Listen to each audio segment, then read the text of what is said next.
Alhamdulillahi Rabbil Alamin. Wassalatu wassalamu ala asyrafil anbiya'i wal mursalin wa ala alihi wa sahbihi ajma'in. Subhanaka la ilma lana illa ma 'allamtana innaka antal alimul hakim. La hawla wa la quwwata illa billahil aliyyil azim. Rabbi shrah li sadri wa yassir li amri wahlul 'uqdatam min lisani yafqahu qawli. Allahumma iftah 'alaina bi futuhil 'arifin bik. Allahumma ij'alna من الذين يستمعون القول فيتبعون أحسنه. اللهم علمنا بما جهلنا وانفعنا بما علمتنا وزدنا علما نافعا يا رب العالمين. Kata Muslim rahimahullah ta'ala, kita masih peringkat awal kitab lagi ni. Kata Muslim, dan terbahagi pula wajib aini itu atas dua bahagi. Pertamanya wajib usuli, iaitu barang yang diberi pahala pada berbuatnya dan diseksa selamanya dalam neraka pada ketiadaannya, seperti wajib masuk agama Islam dan tetap di dalamnya. Ke depan tu, dan keduanya wajib furu'. Itu maksudnya.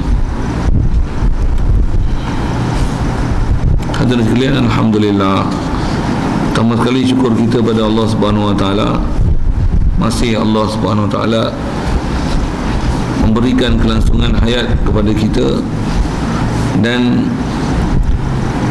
kelangsungan hayat yang diberi pada kita ini dibangkitkan kita dan dihidupkan kita menjadi sebahagian daripada umat Nabi sallallahu alaihi wasallam. Kita jadi umat Nabi kerana sebab Islam, yang alhamdulillah kita dah Islam sejak kecil lagi. Mak ayah kita Islam, maka Islamlah kita secara percuma. Lebih-lebih lagi syukur kita, Allah Ta'ala pilih kita daripada sebegitu ramai orang Islam yang mak bapak dia Islam, maka jadi Islamlah dia dengan sebab proses mak ayah dia. Tapi Allah Ta'ala pilih kita untuk ke masjid, ke surau, ke majlis ilmu, dan dijadikan hati sanubari kita pula begitu haloba untuk memahami dan mempelajari ajaran-ajaran Nabi SAW, agar kita benar-benar menjadi umat dia, dengan mana cukup syarat untuk melayakkan kita jadi Islam, beriman seperti mana yang telah disyarahkan oleh alim ulama, tutup guru pada kita, untuk kita dapatkan Islam dan iman yang sejati itu macam mana. Alhamdulillah, Allah Ta'ala jadikan kita haloba untuk mencari ke arah itu, dan syukur kita banyak-banyak Allah Ta'ala berikan kita kesihatan, kelapangan masa, keupayaan untuk boleh hadir solat maghrib berjemaah, dan berikan masa untuk boleh berada dalam surau ini, untuk insya-Allah kita nak meneruskan bacaan daripada kitab Paku Iman. Amin. Kata Muslim rahimahullah ta'ala, dan terbagi pula wajib aini itu atas dua bahagi. Hadirin sekalian, apa kita nak sambung ni masih lagi pembahagian yang pengarang kita nak memberi sedikit huraian mengenai hukum syarak. Yang hari itu kita bicara mengenai wajib. Dalam syarak ni ada dua jenis. Pertama, kifai ataupun wajib fardu kifayah, ataupun aini ataupun wajib fardu ain. Kita dah biasa dengar belaka dah, cuma ada sedikit huraian yang telah dibicarakan mengenai fardu ain dan fardu kifayah itu dengan takrifan dia. Dan dia nak sebut hukum syarak ni kerana awal-awal lagi dia sebut ada hukum syarak yang wajib pada kita, antaranya orang kafir wajib masuk agama Islam, dan orang Islam wajib kekalkan diri dia untuk terus dalam keadaan Islam dan tak keluar daripada ajaran Islam. Oleh kerana dia sebut hukum syarak kewajipan atas kita macam tu, maka menyambil tu, sebelum dia nak masuk khas untuk bicara bab akidah ni, dia huraikan sikit sebanyak pembahagian-pembahagian yang ada dalam bab-bab hukum syarak ni, insya-Allah. Baik, jadi apa kita nak sambung ni? Kalau dengan hari itu kita bicara pembahagian hukum syarak, pandang pada sudut adakah kewajipan tu wajib atas individu ataupun hanya di atas umumnya masyarakat Islam. Jika ada sebahagian daripada mereka telah melaksanakannya, maka kefarduan itu akan mengangkatkan kewajipan melaksanakannya daripada orang Islam lain. Ada macam tu kan? Pandang pada sudut tu, yang tu yang kita dah jumpa lepas, ada istilah, ada benda wajib ataupun benda fardu ni dipanggil wajib aini, wajib kifai. Jadi saya tak ulang lah. Jadi apa yang dia nak sambung ni adalah dia nak kata pula satu lagi pembahagian wajib aini. Kata dia ada pertamanya dipanggil wajib usuli, dengan bahasa lain wajib aini usuli. Kalau Tengok sebelah tu dia ada tulis nombor 2 tu. Yang keduanya ialah wajib furu'i, maksudnya wajib aini furu'i. Jadi ada 2 jenis wajib fardu ain nanti sekalian. Dan kalau kita perhati dia elok, saja saya nak buat istilah awal, wajib fardu ain usuli ini adalah wajib fardu ain dalam bab tauhid. Kalau wajib fardu ain usuli atau furu'i adalah wajib fardu ain dalam bab fiqh. Contoh pun dia akan bagi macam tu nanti insya-Allah. Baik. Jadi mana dia yang dipanggil wajib fardu ain dalam bab tauhid. Jadi sebelum tu juga kena faham, kita ada sekalian dalam agama kita, ajaran yang paling teras untuk kita kena belajar dan betulkan sebelum kepada yang lain, paling asas sekali adalah akidah. Maksudnya awal-awal kita ni macam mana ajaran Nabi SAW kepada para sahabat, mula-mula dia ajar apa? Akidah dulu. La ilaha illallah Muhammadur Rasulullah. Kita kalau sebut akidah pun rasa macam dengar kalimah ni macam tak asing dah, macam kita dah pandai semua. Yang ni yang kita kena semak dan muhasabah sikit diri kita ada sekalian. Kerana kata-kata orang Islam kita, dia dah selesai dalam bab akidah. Sedangkan akidah ni dia lah teras yang paling besar, yang memang kalau kita tak mengaji betul-betul, kalau kita mengaji pun kita akan lihat ada sekalian dalam diri kita sendiri, apatah lagi dalam masyarakat, kita akan lihat begitu banyak cumpang-camping dalam perjalanan akidah mengenai pegangan kepada Allah Ta'ala, malaikat, kitab, Rasul, Nabi, hari kiamat, qada-qadar, perkara yang asas-asas dalam bab untuk melayakkan kita menjadi orang yang beriman, orang yang Allah Ta'ala terima Islam kita, yang dia pula wajib usuli, fardu ain usuli dalam bab akidah. Kalau kita perhati, ramai sungguh orang Islam kita gagal dalam bab ni. Gagal tu pasal apa? Kerana tak ramai orang Islam kita yang mengaji fardu ain atas nama usuli ni. Nak banding dengan wajib fardu ain furu'i, berbanding dengan wajib fardu ain usuli, ramai yang lebih banyak mengaji wajib fardu ain furu'i. Usuli ada yang tak mengaji langsung. Bahkan kita kadang-kadang jangan kata hak wajib fardu ain usuli, wajib fardu ain furu'i, tak wajib apa-apa pun, tak apa-apa punya ilmu lah tu yang pergi belajar. Belajar geografi, belajar kajian tempatan, belajar kemahiran hidup, belajar apa? Matematik, belajar bahasa Inggeris, tak apa-apa lah. Saya kata entah apa-apa tu dengan nisbah hukum syarak. Bahasa Inggeris tak masuk soal dalam kubur, matematik tak tanya dalam kubur kan, geografi tanya kau duduk iklim apa, tak tanya. Sains tanya dalam kubur. Semua yang kita nak buat akhirat tuan-tuan, sistem kita di Malaysia ni gagal. Bila gagal tu tuan-tuan kena pandai menilai sikit. Kalau gitu kita ni dah selesai tak selesai akidah kita, fardu ain ni. Masa bila kita ngaji akidah? Situ soalan je kan. Masa bila kita ngaji akidah? Bilakah kita telah dikhususkan? Bilakah kita telah direkrutkan? Bilakah kita telah diasuh, ditarbiah untuk mendapat akidah atas nama ahli sunnah wal jamaah? Kadang ahli sunnah wal jamaah pun tak tahu benda-benda tu, ciri-ciri elemen-elemen yang menyebabkan jadi ahli sunnah wal jamaah. Siapa yang terkeluar, dan terkeluar tu nama Syiah ke, Wahabi ke, pluralisme ke, liberalisme ke, Murji'ah ke, Qadariyah ke, Mu'tazilah ke. Begitu banyak kumpulan-kumpulan yang keluar daripada ajaran-ajaran Islam ni. Adakah kita mengenali satu persatu dan tahu kenapakah mereka ni terkeluar daripada senarai ahli sunnah wal jamaah, yang terkeluar daripada ajaran yang sebenar? Yang ni kalau kita semak hadirin sekalian, masyarakat Islam kita ni kalau kita semak dalam bab pengetahuan mereka yang sangat asas dalam bab-bab ketuhanan macam ni, dalam bab-bab akidah yang macam ni, kita akan dapati ramai orang Islam kita fail tu kan. Bila fail ni parah. Kenapa parah? Maksudnya tak faham akidah. Saya nak sebut satu-satu tu berlambak-lambak dalam kepala saya. InsyaAllah kita lalu satu-satu ni. Kerana kalau ikut dari sisi hukum, semua ni kena betulkan sesegera mungkin. Perkara yang berkaitan dengan bab fardu ain yang usuli ni, yang fardu ain wajib usuli ni, dalam bab akidah ni, dia mesti naklah diperbetulkan sesegera mungkin. Dan kita kena capai Allah, kenal Allah, faham Allah Ta'ala ni sesegera mungkin juga. Kerana gagal kita untuk faham fardu ain yang usuli ni, tuan, maksudnya kita gagal mengenal Allah Ta'ala, kita gagal capai Allah Ta'ala, kita tak tahu matlamat hidup kita, dan yang itulah menyebabkan jadi kucak-kacirnya kefahaman kita tentang syariat, disebabkan akidah kita yang tak mantap. Apa dia tu nanti banyak umur jumpalah. Sekali lalu saya sebutlah tadi mengenai pegangan-pegangan atas nama usuli ni, yang kata pegangan akidah dalam bab ketuhanan, apa yang mesti itikad ke Allah Ta'ala. Nanti kita sambil tu kita sebut bilah, insya-Allah. Baik, jadi asal macam mana pun dia sebut tentang istilah dulu. Ada panggil wajib fardu ain usuli.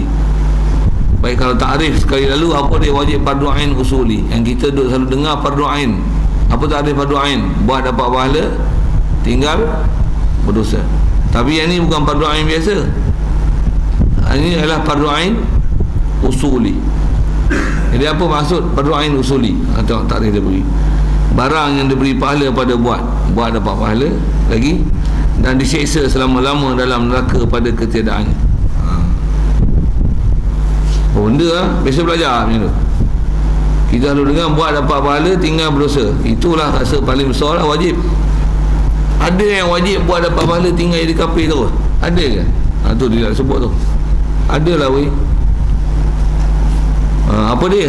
Contoh seperti, dan kalau ikut yang ni fakta, nisbah fakta ni sebut ulangan. Ulangan pun tengok lah, kita kena sampai tak kerti bab ni. Pertama ialah wajib masuk agama Islam. Dan kita dah belajar dulu. Siapa dia yang wajib masuk agama Islam? Siapa wajib masuk agama Islam ni? Orang Islam? Orang kafir lah. Orang kafir wajib masuk agama Islam. Kalau tuan-tuan duk tengok TV, tengok khabar ya, tuan-tuan akan kata tak wajib. Kalau tuan-tuan punya kepala otak ni pahaman kerajaan Malaysia, memang tuan-tuan kata tak wajib. Yang ni yang lagi betul awal-awal ni. Betul tak? Selama ni tuan-tuan faham macam mana? Wajib tak wajib masuk agama Islam? Wajib ke tak wajib masuk agama Islam? Betul ke? Tak wajib kot. Selama ni memang duk faham wajib masuk agama Islam. Orang kafir wajib masuk agama Islam. Macam tu nak faham? Sebelum ni itikad macam mana? Memang wajib masuk agama Islam. Ya. Ke macam ni? Tak ada paksaan dalam agama. Orang kafir bebas agama apa agama dia nak, tapi sebaik-baik agama ni masuk agama Islam lah. Betul? Macam tu fahamannya tak? Jadi yang tu wajib tak wajib masuk agama Islam? Tak wajib lah nama dia. Jadi itulah perempuan punya tuan-tuan perempuan punya fahaman dulu ya. Sesat tak sesat? Sesat tak? Tu bagus tak bagus? Fahaman siapa ajar tu? Ada dalam kitab? Tak ada. Fahaman mana tu? Tu fahaman rukun negara. Tu fahaman kebangsaan tu, bukan fahaman Islam tu. Itu bukan fahaman Islam. Pasal fahaman kita dalam syariat wajib orang kafir masuk Islam. Sekali lalu dengan mudah ya. Dan kita dah belajar sikit sebanyak dulu. Ada sikit saya soal gini, orang kafir wajib masuk agama Islam, ada syarat tak? Wajib. Apa? Sampai seruan Islam. Bila sampai seruan Islam, wajib orang kafir masuk Islam. Jadi bila kata wajib sampai wajib masuk Islam, bila sampai seruan Islam, maksudnya no excuse, tak ada maaf. Maksudnya mana-mana Nabi Rasul, ajaran Nabi Rasul sampai kepada orang kafir tersebut pula telah diberikan penjelasan yang sepatutnya untuk dia ambil faham, untuk faham agama ni apa dia. Pasal mereka ni umumnya manusia dalam dunia ni umumnya ada agama. Kalau tak ada agama ni, ateis, mulhid, free thinker ni, memang kepala otak tak apa betul ni, ada lah dalam dunia. Tapi tak apa ramai. Kata-kata orang semua ada agama. Dan bila ada agama ni, dia akan faham tuntutan beragama pada dia lah. Dan kaedah kita dalam syarak memang kena ada agama, dan agama kita adalah agama Islam, dan ajaran yang diajar oleh ulama kita ambil faham dari Quran, hadis semuanya. Kesimpulan daripada ajaran Nabi SAW kepada kita ialah orang kafir bila dia sampai seruan Islam, wajib atas dia masuk agama Islam. Bila tak masuk, kenapa? Nama dia kafir lah. Kafir macam ni macam mana? Ada maaf tak kalau mati kafir? Tak maaf. Kemana akhirat esok? Neraka tak? Bila faham kena neraka tu, wajib tak orang kafir yang sampai seruan Islam ni masuk Islam? Wajib. Bagus, pandai, Alhamdulillah. Betul yang kerajaan Malaysia kata tak wajib masuk ke Islam ni, macam mana? Sesat tak? Sedap pun sesat je. Memang sesat nak kata apa kan? Takkan tuan-tuan nak kata juga benda sesat tu betul. Tuan-tuan benda sesat, tuan-tuan kata betul, tuan-tuan lah sesat. Ajaran Hindu sesat tak sesat? Tuan-tuan kata tak boleh kata sesat, nanti terasa hati kat dia orang. Tuan-tuan lah yang sesat tu. Pasal yang sesat, kaedah kita dalam akidah tuan-tuan, sesat mesti kata sesat, yang betul mesti kata betul. Satu dia istilahnya mesti tuan-tuan kena kenal dengan pasti mana yang hak dan batil ni. Macam mana tuan-tuan kena kenal siang dan malam. Siang kata siang, mesti malam kata malam. Kalau kata lelaki dan perempuan, tuan-tuan mesti kata lelaki ialah lelaki, perempuan ialah perempuan. Yang tu dia punya jelas perbezaan antara lelaki perempuan siang malam. Mana yang Islam kafir, mesti sangat jelas pada kita apa benda yang menyebabkan jadi Islam, apa benda yang jadi kafir. Kalau tak jelas tu tuan-tuan, tu yang kita blur tu. Blur tu macam mana? Yang kafir pun kita kata tak jadi kafir, orang yang dah masuk Islam pun kita kata tak Islam. Ada kan jadi gitu ni. Maksudnya kita punya pegangan tak kemas dalam agama, kerana ada benda yang kadang-kadang boleh jadi kafir tapi kita anggap tak jadi kafir. Tu masalah kita. Inilah kata masalah akidah yang ada zaman sekarang ni. Bila orang Islam ni tak ngaji dah akidah, apa sepatutnya dengan Islam peri yang dia dapat melalui mak ayah dia tu, dia tak pergi belajar Islam, yang dengan itu dia faham Islam, siap dengan faham dengan informasi, maklumat, CD, carta, pembahagian dan sebagainya. Dan dia bukan saja dengan maklumat, tapi dia dapat membenarkan dengan hati, tasdik qalbi, yang dia walaupun tak nampak Allah Ta'ala, malaikat, Rasul, hari kiamat, qadar yang perkara-perkara ghaib ni, tapi yakinnya dia pada Allah Ta'ala, pada malaikat, pada Rasul, pada kitab, pada hari kiamat, qadar ni, yakin seyakin-yakinnya, tak pernah ada sebarang pun keraguan pada dia. Yang ni baru beriman. Jadi baru orang Islam beriman. Tapi kalau kita hanya Islam baka dan keturunan, dan dengar dia tau, selamat tak selamat lagi orang Islam baka keturunan ni? Pasal apa tak selamat? Pasal dia punya information tentang Allah Ta'ala zero. Pasal apa zero? Pasal dia Islam bukan Islam dengan pasal dia kenal. Dia Islam pasal apa? Pasal keturunan Islam. Satu ramai orang Islam kita keturunan Islam tak belajar Islam, apa-apa dia belajar Wahabi, dia jadi Wahabi lah, kita tak tahu. Nampak macam Islam lah, tapi Wahabi ya. Macam bila dia belajar dengan Syiah, dia dapat apa? Dapat Syiah Islam ke?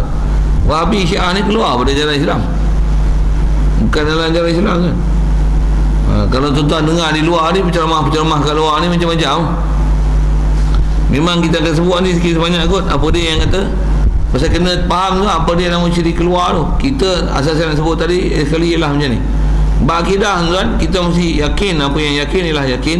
Apa yang terkeluar daripada ajaran di sunnah wal jamaah, mesti dengan yakin yang katakan dia keluar adalah keluar. Maksudnya kita putih dalam bab mengenal pasti benda hak dan batil dalam bab akidah ni, dia adalah satu penegasan ilmu yang sangat tegas dalam perjalanan akidah kita. Sangat tegas kan. Tegas tu macam mana? Yang kafir mesti kata kafir, yang iman mesti kata iman, yang takwa ialah takwa, yang mana kufur ialah kufur, yang mana syirik ialah syirik, yang bid'ah ialah bid'ah, yang mana munafik ialah munafik, yang mana murtad ialah murtad. Sebiji-sebiji kena faham tanpa boleh ada sebarang keraguan. Masalah kita zaman ni apa? Orang dah tak tahu dah apa benda yang nak jadikan Islam, nak jadi kafir tu apa dia tak tahu. Orang Islam kita punya nipis ni pahaman dia dalam bab kita sampai macam ni. Ada orang kata apa? Kalau Wahabi pun tapi sembahyang haji pada kita lagi. Biarlah. Ramai kan macam tu. Kalau artis ni dia kata macam mana? Rock juga tapi sembahyang jangan tinggal. Itu bab amalan lah sikit kan. Kadang-kadang pakai kepiah, pakai tudung bagus, disambut tai pusam, lepas tu pegang carta satu, kata apa? I am Muslim but I love Hindus. Jaga kan. Kita tak faham tu, mana boleh kata budak-budak tu, budak Islam dia orang kata I am Muslim, cuma I love Hindu je. Apa salahnya? Islam ni mengajar kita berkasih sayang. Ada ustaz syarah macam tu kan. Ada ustaz kata Islam ni mengajar dia kamu kasih sayang, tak mengajar permusuhan antara satu sama lain. Jadi apa salahnya dia nak kata I love Hindus? Masuklah TV tuan bagi ulasan tu. Memang masuk TV tu lah. Kalau cakap macam saya ni, mampu tak masuk TV. Pasal apa? Pasal mana-mana yang menepati dengan kehendak fahaman kebangsaan, itu masuk dalam TV. Yang mana-mana yang masuk dalam kitab tu, tu memang tak masuk TV lah. Jangan tuan-tuan tak tahu lah. Kalau nak masuk internet, tu pun tengok saya punya video lah. Kalau tengok orang lain punya video, tu kan dengar ni, tuan-tuan beza apa saya cakap dengan apa orang lain cakap. Memang berbeza ni tuan. Dan kita kena kenal macam mana nak kenal ni. Kena kenal sekenal-kenal ni. Pasal kita bab akidah tuan memang tak ada tolak ansur bab ketuhanan, bab malaikat. Kerana bab akidah ni dia begitu sensitif yang kalau ada 100 tolak 1 kosong. Apatah lagi 50%. Kalau 50% betul, 50% tak betul macam mana? Tolak, buang. Itu 50, 99 daripada 100, 99 betul, satu je salah. Macam mana? Buang. Sepak buang. Pasal apa? Pasal yang tu istilahnya menggagalkan akidah. Menggagalkan akidah. Maksudnya dia syahadah tu macam terbatal balik syahadah dia yang dia kata la ilaha illallah Muhammadur Rasulullah. Terbatal balik. Ibaratnya macam tuan-tuan buat misal macam mana nak kata macam ni. Tuan-tuan ambil wuduk punya lama tapi bontot tak basuh berak. Tuan-tuan wuduk punya lama sejam, tuan-tuan wuduk semayang 3 jam tapi cek rupanya ada satu kesalahan. Apa? Bontot tak basuh. Bontot tak basuh tu faham? Maksudnya tak basuh berak. Macam mana wuduk tadi? Habis tak pakai. Sama juga macam ni. Tuan-tuan semayang, solat ni 3 jam semayang. Hebat. Semayang 3 jam tapi sama juga. Tengok kencing tak basuh. Alah. Macam semayang ni tadi. Tak boleh Omar. Satu pun tak nak pakai. Hancur habis. Tak jahanam habis untuk ibadat. Cuma saya bagi contoh tu, contoh fiqah kan tu. Kalau contoh fiqah pun jahanam, contoh akidah lah macam ni. Lagi jahanam lah. Yang ni lah dasar-dasar akidah yang zaman lah ni orang dah tak peduli lah tuan. Tak peduli tu tuan. Dan orang tak tahu dah. Dan memang jadi satu kesamaran yang sangat meluas di kalangan orang Islam dalam nak mengenali Islam tu sendiri. Kadang-kadang tertipu dengan ketokohan, kadang-kadang tertipu dengan populariti, kadang-kadang tertipu dengan hafalan Quran, kadang-kadang tertipu dengan lemah lembut bercakap, kadang-kadang tertipu dengan jawatan-jawatan resmi kerajaan, penjawat-penjawat awam kerajaan, kadang-kadang tertipu dengan pakaian, kadang-kadang tertipu dengan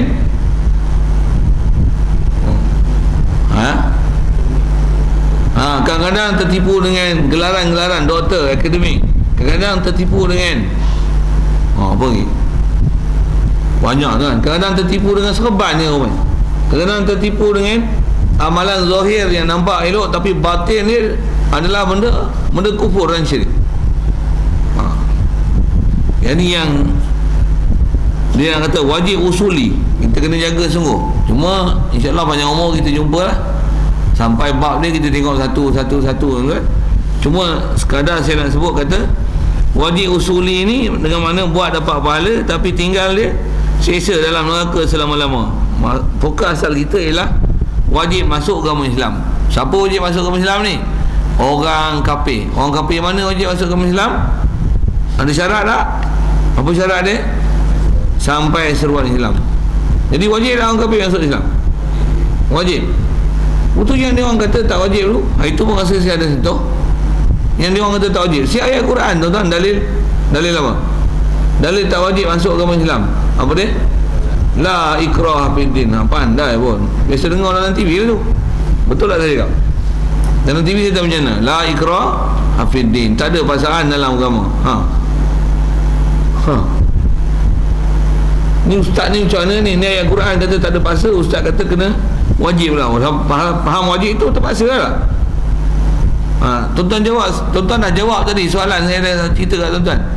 Allah Ta'ala hantar Nabi Rasul. Bila Nabi Rasul dakwah pada orang kafir, dia orang tak mau terima. Jadi kafir dah orang kafir tu. Waktu bila mati kafir dia masuk neraka dah. Tuan-tuan jawab tengok elok-elok. Kenapa dia orang masuk neraka? Pasal wajib masuk agama Islam. Betul wajib tak wajib? Ke haram? Ke pilihan? Isap to me lah. Whether I want to be a Muslim or not. How dare you want to mula cakap orang putih bodoh-bodoh itu kan. Who are you? I'm not satisfied with you. So why must I be Muslim? Boleh cakap itu. Memang hal langgar ya, lawannya Nabi Rasul kafir je. Kafir tak kafir? Tuan-tuan kata tak kafir, tuan-tuan lah kafir tu. Sebab tuan-tuan tak faham sempadan agama. Itu yang dia orang kata tak ada paksa ni. Mesti ada benda tak betul tu. Untuk ayat Quran la ikrah fiddin tu macam mana? Macam-macam ulama dah tolong hurai untuk kita. Cuma kita kadang-kadang tak pernah pergi belajar betul-betul apa yang disebut oleh ulama. Kita hanya dengar huraian-huraian ustaz-ustaz dan ulama-ulama dunia, ulama-ulama kebangsaan. Bohbi bahasa ulama kebangsaan ni. Masih ada ulama kebangsaan ni? Ada. Ulama dunia pun ada. Ada ulama dunia. Ulama sedunia. Siapa ulama dunia? Yusuf Qaradawi. Memang ulama dunia, bukan ulama akhirat. Itu yang merapu tu. Pasal ulama dunia, kita nak cari ulama dunia akhirat. Kalau ulama dunia melambat. Ulama dunia ni apa maksud dia? Ulama yang dunia akan pakai dan iktiraf dia. Mereka pun iktiraf. Tu hebat tak hebat tu. Kalau mereka pun iktiraf, maksudnya macam mana? Baguslah dia. Baguslah pasal mereka pun iktiraf. Orang Islam tak iktiraf dia. Ulama-ulama Islam tak iktiraf dia. Saja panjang sikit ke sana tu. Asal saya nak bicara ialah apa maksud la ikrah fiddin tu? La ikrah fiddin maksud tak ada paksaan dalam agama tu. Satu, pertama nak menunjukkan bahawasanya Islam ni dia taklah kaedah dia kau masuk Islam kaedah aku pancung kepala kau, bukan macam tu. Untuk nak ajak orang masuk Islam ni dakwah dulu lah. Dakwah dulu. Rasulullah dakwah dulu lah. Ke dia pegangnya, kau tak masuk Islam, kau pancung kepala kau, macam tu lah. Tidak dakwah lah. Dakwah pun dia punya explanation dia terhadap agama macam jelas ke tak jelas, sangat jelas ke sikit jelas, sangat jelas. Ada benda-benda yang ragu lagi tak? Tak ragu dah. Bila tak ragu sepatutnya kena ikut lah. Itu kalau ada orang tak nak ikut nak buat macam mana? Awal-awal Islam dulu memang tak boleh buat tindakan apa-apa pasal Rasulullah tak ada kerajaan. Rasulullah dia bukan pemerintah, dia sebagai orang biasa je, civilian, orang awam macam tu kot bahasanya. Tapi bila sampai Madinah, ada kerajaan Islam Madinah, ada. Bila ada orang kafir yang buat besar kepala macam mana? Kau nak tak nak duduk dalam negara kami. Kami dah cerita dah Islam ni betul, kami dah tunjuk dah Quran ni betul, kitab Injil yang ada sebelum ni Nabi Isa ni dah cerita tentang kedatangan aku. Mimbar di si Ahmad dah cerita dah, selepas pada aku ni tak ada ni akan ada seorang Nabi nama dia Ahmad dalam kitab Injil. Utus sekarang aku ni lah Ahmad itu. Dan Ahmad Muhammad adalah the same person. Kenapa hampa tak mau beriman dengan aku? Kalau hampa tak mau beriman, tu yang dah diceritakan Islam, perjalanan Islam betul-betul. Memang ada pasangan itu, cuma bila dah ada kerajaan Islam, dia naik sikit. Apa dia? Sekarang pilihan kedua. Dan kau tak mau masuk Islam, kau nak duduk kerajaan Islam, kau kena bayar jizyah untuk menunjukkan taat dalam kerajaan Islam. Awal-awal Islam dulu, siapa tak mau ikut, memang mati kafir. Dari segi wajib, cuma tak boleh ambil tindakan. Pasal apa? Pasal tak ada kuasa. Tapi wajib tak masuk agama Islam? Bagi dalil wajib. Pasal kalau tak masuk Islam, masuk neraka. Itulah dalil wajib. Dan paksa tak faham tu? Kena force tak daripada Allah Ta'ala, kamu mesti masuk Islam, kena force tak? Cuma force tu tak pakai strength, force tu dengan hukum. Kau kekal dalam neraka selama-lamanya, kau nak kekal. Jadi ada hukum paksa kat situ.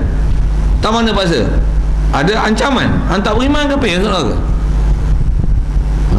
Jadi ayat la ikrah fiddin tu tak ada paksa pada masa itu. Tak ada paksa macam mana? Tak ada paksa dengan menggunakan force, menggunakan kuasa. Kena bayar jizyah sampai boleh perang. Masa tu tak ada lagi. Tapi wajib dah orang kafir yang masuk Islam. Wajib. Jadi masuk tak ada paksa tu, tak boleh nak paksa masuk Islam, sehingga kalau dia tak mau masuk Islam, dia kena bayar jizyah pada kerajaan Islam ataupun isytihar perang. Awal-awal Islam tak macam tu. Yang tu yang la ikrah fiddin. Boleh faham saya kau? Boleh. Nak faham macam ni kena mengaji betul dia lah, kena serius tak? Satu Al-Quran dia tak boleh ambil faham just translation word by word.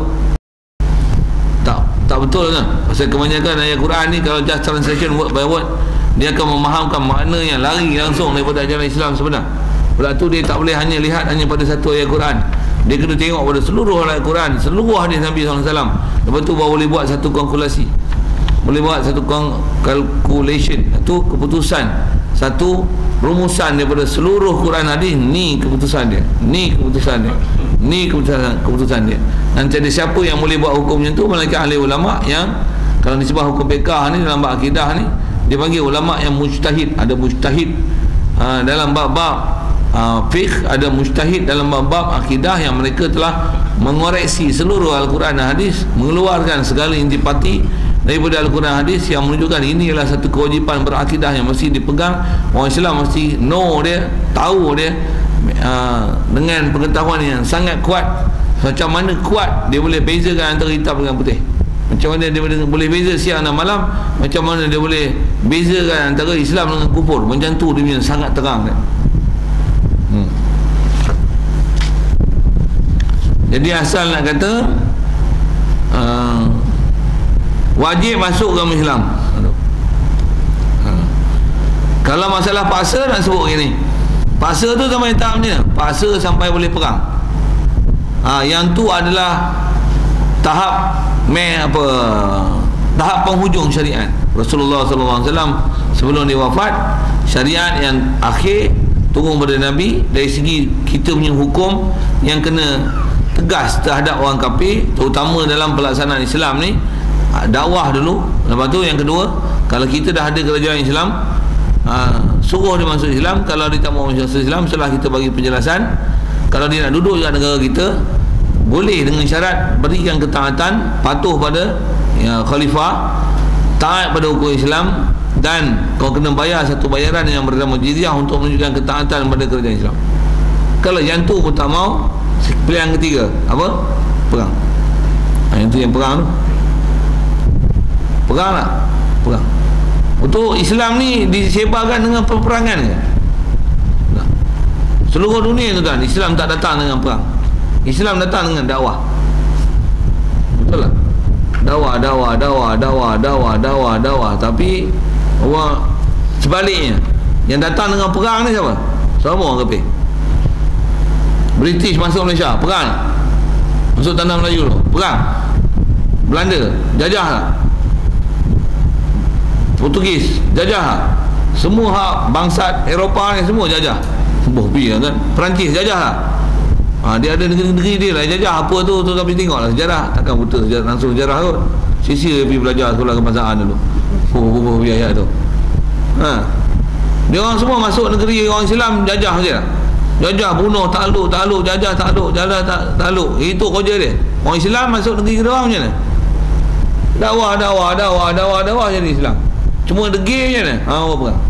Bunuh. Dakwah jadi Islam. Dakwah jadi Islam. Semua negeri dalam dunia orang Islam datang opo macam tu. Satu lah kata Islam tak ajar prinsip perang, tapi wajib dah orang kafir masuk Islam.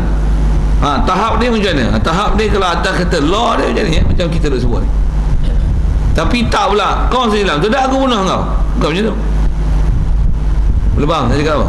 Jadi prinsip dia lebih kepada dakwah. Orang kafir tak? Orang kafir semua bahasa kasar, bahasanya semua jajah. Siam jajah, Jepun jajah, Siam jajah, apa nak sebut, Perancis jajah, British jajah. Lain pada ajaran Islam ni semua jajah, semua takluk, semua bunuh. Islam macam mana?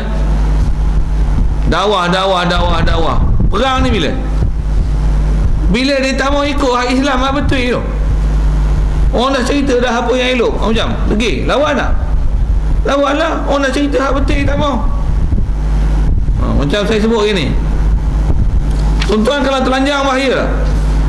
Bahaya apa? Bahaya satu, orang akan cederakan tuan-tuan. Bahaya kedua, tuan-tuan akan membuat kacau pada orang lain. Betul tak? Betul? Boleh biarlah orang telanjang. Kita dah cerita dah apa keburukan telanjang dan apa tak elok yang telanjang. Betul dia nak telanjang je, macam mana? Bedih bedih. Tangkap pun penjara simpan pakai jarang. Pasal apa? Bahaya tak orang ni? Bahaya? Boleh biar dalam masyarakat. Ajaran kita orang Islam dengan ajaran orang kafir ni tu lah. Mana yang kafir yang dibiarkan berkeliaran sampai tak mau ajaran Islam ni, bahaya tak? Bahaya. Satu lah perang. Bayar jizyah tak ambil, taat tak mau. Lepas tu apa yang anda nak ikut kepala otak dia? Mana boleh? Mesti ikut ajaran Islam. Pasal Islam the best lah. Inna din indallah Islam lah. Islam. Okey. Jadi asal nak syarah tu semua cerita apa kan? Wajib orang kafir masuk ke Islam. Wajib apa ni? Wajib fardu ain usuli. Dan sikit soalan ini. Dan orang kafir wajib masuk ke Islam. Siapa nak ajak dia orang masuk Islam? Kita lah. Tuan-tuan ada tak kemampuan ajak orang kafir masuk Islam? Tuan-tuan pun Islam kapal Islam? Berapa bahasa itu? Ya tuan-tuan. Kalau ada orang kafir yang tanya kita satu-satu tentang Islam, macam boleh jawab semua. Jadi apa faham tu? Tuan-tuan dah faham tak faham Islam ni? Belum lagi lah. Asal kalau tuan-tuan faham, mesti tuan-tuan boleh jawab semua.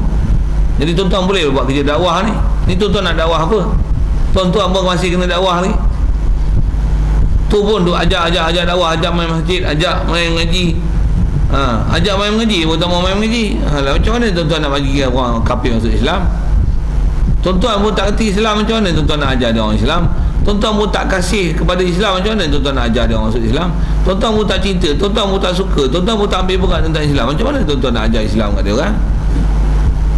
Betul tak saya? Itulah masalah kita. Masalah kita tak ajak orang kafir masuk Islam ni. Masalah apa? Pasal kita pun tak kerti Islam, macam mana kita nak ajak? Satu kalau minta malam ni juga, ada jemaah boleh bentuk malam ni 3 jemaah 4 jemaah, kita buat dakwah seminggu untuk ajak orang kafir ke orang Islam lah ni main masjid. Orang Islam ajak main masjid, orang kafir kita Islam dengan dia. Ada? Boleh buat? Kita lari awal lagi, betul? Kita lari betul? Tuan jawab, pasal apa tuan lari? Bagus tak bagus kerja tu? Bagus. Betul, pasal apa tuan lari? Jawab dia tu. Pasal tuan tak mampu buat kerja tu. Kalau mampu macam mana? Tuan lari tak? Tak payah suruh buat kerja tuan. Kalau tuan memang sangat faham ni, tuan akan buat apa? Tuan akan buat kerja tanpa ada siapa dia suruh. Tanpa ada siapa suruh. Tanpa ada siapa suruh. Pasal apa? Pasal kita tahu besar di Islam ni. Kalau kita dah faham Islam betul-betul, yang mana baik dan yang mana buruk, kita tak akan boleh senang duduk tengok orang nak buat benda mungkar.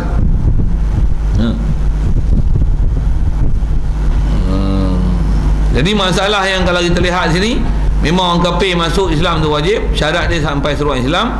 Yang wajib mengislamkan dia ialah orang Islam. Cuma orang Islam lah ni tak buat kerja Islam dia. Pasal apa? Pasal kita telah cuai untuk belajar agama kita sendiri. Satu, kita tak boleh nak ajar dia orang masuk Islam. Satu, bila dia ada cuai kita untuk kita belajar agama dan kita nak ajak dia masuk agama Islam, dengan sebab tu dah mereka tak ada hati nak masuk Islam. Pasal apa? Pasal dia orang Islam pun tak minat Islam. Betul tak?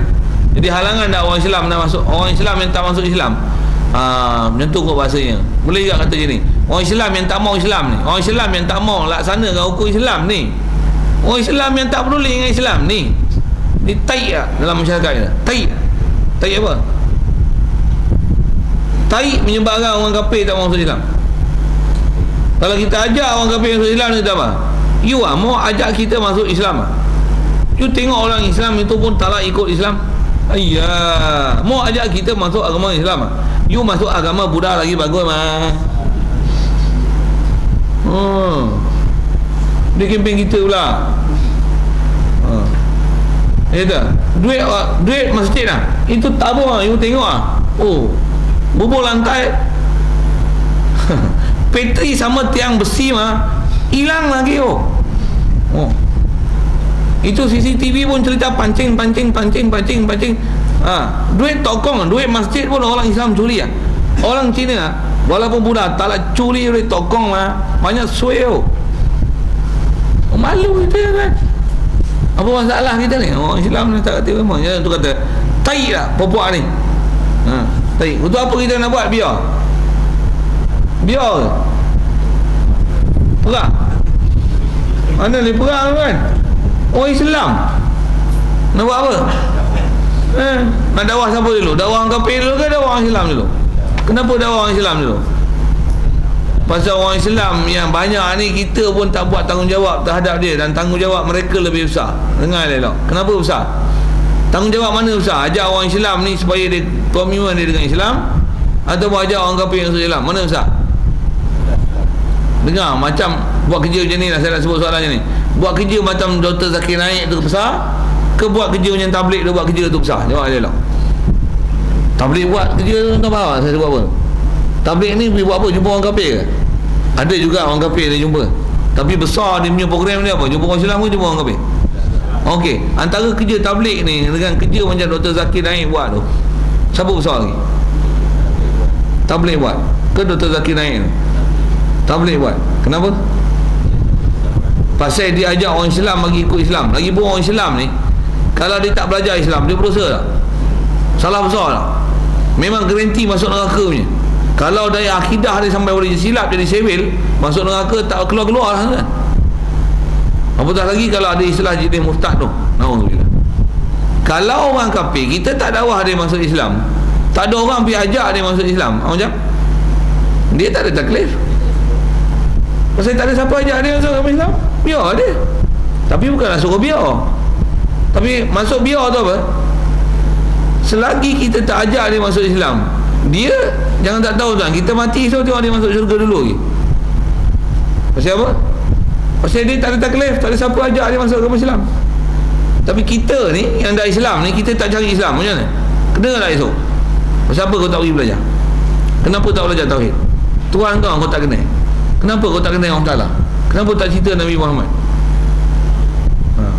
Datuk guru tak ada tempat kau, kenapa kau tak pindah? Makan minum pandai cari, tapi ilmu tak pandai cari, tauhid tak pandai cari, Tuhan kau tak kenal. Apa nak jadi kau ni? Kena soal satu-satu. Siapa yang kena soal ni? Orang kafir, orang Islam? Orang Islam. Satu mana yang kita lebih besar kena betulkan? Orang Islam ke orang kafir? Dua-dua tu kena betulkan. Tapi orang Islam ni lebih besar tanggungjawab kita berbanding dengan orang kafir.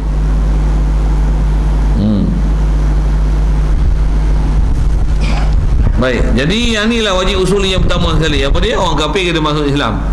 Sebenarnya dah masuk yang kedua lah tu. Tengok kita sebut. Yang ni dah baca, baru nak baca yang kedua ni. Dan yang keduanya ialah tetap dalamnya dan memeliharakan dia daripada barang yang jadi binasanya. Okey, jadi yang kedua, wajib usuli. Apa dia? Wajib tetap dalamnya dalam Islam. Siapa yang kena tetap dalam Islam ni? Orang Islam. Tadi wajib masuk ke Islam. Siapa kena masuk Islam? Orang kafir. Itu satu. Wajib yang kedua, wajib tetap dalam agama Islam. Siapa yang kena tetap agama Islam ni? Orang Islam. Dan macam mana nak tetap dalam agama Islam? Dengan peliharakan dia daripada jadi binasa. Apa yang boleh menyebabkan jadi binasa Islam, dia kena pelihara, kena jaga. Macam mana nak pelihara?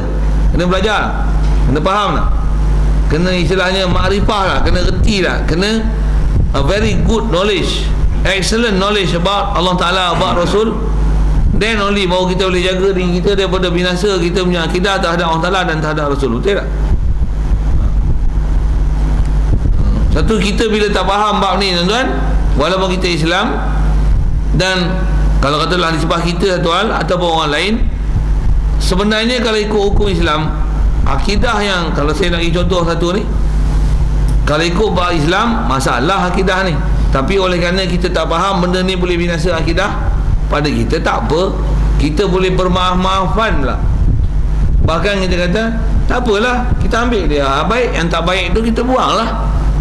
Ada orang anggap macam tu. Dah sebut nama tadi, saya nak sebut nama lah. Nama apa saya nak sebut ni tuan? Dr. Zakir Naik. Bagus tak yang dia hafal Quran, hafal Bible, hafal Ma'idah, siap ayat dengan surah apa semua dia tahu je. Boleh buat perbandingan agama lah. Hebat lah. Orang kafir dengar pun macam mana? Lawan-lawan dia mantap. Kantoi lah. Kantoi tak kantoi? Ramai nak masuk Islam di tangan dia? Ramai tak? Ramai tak ramai? Tak tahu perkembangan ke apa ni? Diam ni. Ramai tak? Yang masuk Islam di tangan dia ramai. Dengar dia tu. Tapi bila minta penjelasan dia tentang Islam ni, ni pening. Buat perbandingan agama tak apalah. Memang betul Quran is the word of Allah. Allah Ta'ala words, Allah Ta'ala's words. Memang betul. Ini ialah firman Allah Ta'ala, bukan daripada Prophet Muhammad sallallahu alaihi wasallam. Betul, dia boleh buktikan. Okey. Cuma main Malaysia dia tak dibenarkan buat perbandingan agama pasal isu keharmonian negara lah, bla satu hal lah. Untuk bila ada soalan daripada orang Islam kita, soal apa? Ada masyarakat Terengganu itu pun rakaman pun ada. Tuan-tuan tak dapat WhatsApp tu minta video kat saya. Dr. Zakir Naik bagi salam apa? I want to ask you 3 questions. My first question is, if you ask me about where is Allah Subhanahu Wa Taala, can I answer it that Allah Taala is at Arsh? Is it a true answer or not? Can I answer like that? Tutet dia cakap itu. Okey, Dr. Zakir Naik jawab macam mana? That's right. That's kurang. Oh, that's sepatutnya jawab macam tu lah. Untuk budak perempuan tu tanya lagi. That's apa ada orang Islam lain kata Allah Ta'ala is everywhere. Can I say like that to answer my nephew's questions? No, you cannot say. You will get into a trap. You cannot say that Allah Ta'ala is everywhere. Some Muslim say that Allah Ta'ala is everywhere. Ada kata gitu. Betul? You supposed to answer is Allah Ta'ala is at Arash. His adjustment apa at his throne. Macam tu lah dia punya bahasa kan. Saya tak apa yang putih-putih lah tu. Dia kata Allah Ta'ala duduk atas Arash dah. Melayu cakap misteri syekh apa? Allah Ta'ala ada kat Arash. Macam okey. Betul ke Allah Ta'ala kat Arash? Tak betul, salah, keluar ajaran ahli sunnah wal jamaah, keluar pada ajaran Islam. Saya nak bagi contoh mudah. Dia sebut hadis jariah lah, apa-apalah. Ulama kita ajar mudah ya tuan. No. Saya nak gunakan isu ni untuk menolak fahaman Dr. Zakir Naik tu dan fahaman yang seumpama dengan dia, yang itulah dipanggil fahaman Wahabi. Pasal berpegang dengan zahir ayat dan hanya berpegang pada ayat Quran itu untuk iktikad dalam bab ketuhanan, sedangkan salah, tak betul. Saya nak tunjuk satu tempat je yang kita dengar benda ni masyhur, bukan benda pelik, bukan tak biasa dengar. Tengok Nabi kita Muhammad SAW waktu naik hijrah, sebelum nak hijrah ke Madinah, dia singgah dekat Gua Sur dulu, betul tak? Untuk berehat, untuk pergi teruskan perjalanan ke Madinah. Dalam gua tu, masa duduk dengan gua tu, ada 2 orang je, Rasulullah dan Sayyidina Abu Bakar. Betul? Waktu kafir Quraisy duduk cari ni, memang Gua Sur bukan besar mana tu, kita pergi ziarah tengok. Allah kecilnya. Tak, memang Rasulullah pun bukan dia menyorok. Rasulullah bukan takut dengan orang kafir. Dia cuma berehat untuk mengumpul tenaga untuk berjalan dengan seterusnya. Ini strategi perjalanan. Dia memang tak takut dengan orang kafir. Para wali pun tak takut dengan orang kafir, tak ada perasaan takut dan gentar. Takkan Nabi Rasul, Nabi Ulul Azmi, Afdalul Makhluqat takut dengan orang kafir. Dia orang berehat. Baik, bila berehat di situ, Sayyidina Abu Bakar yang bersama Rasulullah tu, bila tengok orang kafir duk lalu lalang tu, takut tak Sayyidina Abu Bakar? Takut pun bukan dia takut kat buat kafir, dia takut apa? Dia takut Rasulullah itu dipengapakan oleh orang kafir. Rasulullah kata apa kat Sayyidina Abu Bakar? La takhaf, don't worry Abu Bakar. Dia kata apa? Ar-Rahman ala arsh istawa. Macam tu kan? Tuan-tuan mesti dengar macam tu. Macam tu kan dia jawab? Don't worry, Allah Ar-Rahman ala arsh istawa. Dia jawab macam tu kan? Dia jawab apa? Don't worry, Inna Allah ma'ana. Allah Ta'ala is with us. With us ke ala al-arsh? Macam berbalah. Mana lebih kuat? Ala arsh ke with us?